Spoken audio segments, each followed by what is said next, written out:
वर्ध्याच्या देवळी इथं वरिष्ठ महिला राज्यस्तरीय अजिंक्यपद कुस्ती स्पर्धा आणि महिला महाराष्ट्र केसरी किताब लढत 2024-25 चं आयोजन करण्यात आलेलं आहे। या स्पर्धेत राज्यातल्या विविध जिल्ह्यांमधून 350हून अधिक महिला कुस्तीपटूंनी सहभाग घेतलेला आहे। या संदर्भात महाराष्ट्र राज्य कुस्तीगीर संघाचे अध्यक्ष रामदास तडस यांच्यासोबत आमचे प्रतिनिधी भूपेश बारंगे यांनी संवाद साधला। पाहूया।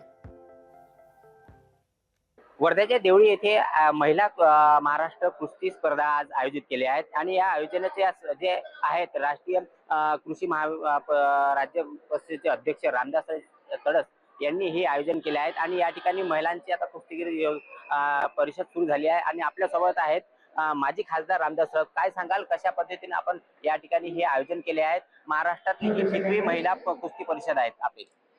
महाराष्ट्र महिला केसरी आणि राज्यस्तरीय अजिंक्यपद कुस्ती स्पर्धा महिला कुस्ती स्पर्धा या ठिकाणी आजपासून सुरुवात होत आहे आणि यामध्ये महाराष्ट्रातल्या सर्व संघांनी म्हणजे 350 महिला कुस्तीपटूंनी भाग घेतला।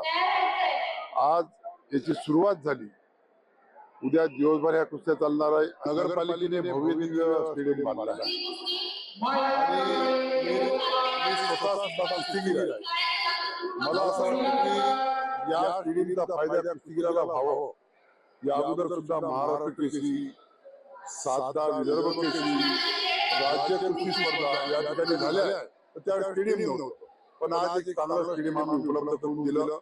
ज्या स्टेडियमच्या माध्यमातून जे महाराष्ट्राच्या कुस्तीगीर संघाला खर्च येत होता, बस खर्च या पलीकडे आम्ही या ठिकाणी नॅशनलच्या कुस्त्या घेण्याचा मानस आहे, तो सुद्धा आम्ही लवकरच करू।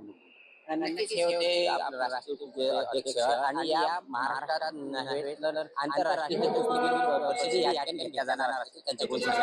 कॅमेरामॅन गौरव, लोकशाही मराठी, देवळी, वर्धा। लोकशाही मराठी, ऐका, पहा, जागरूक रहा।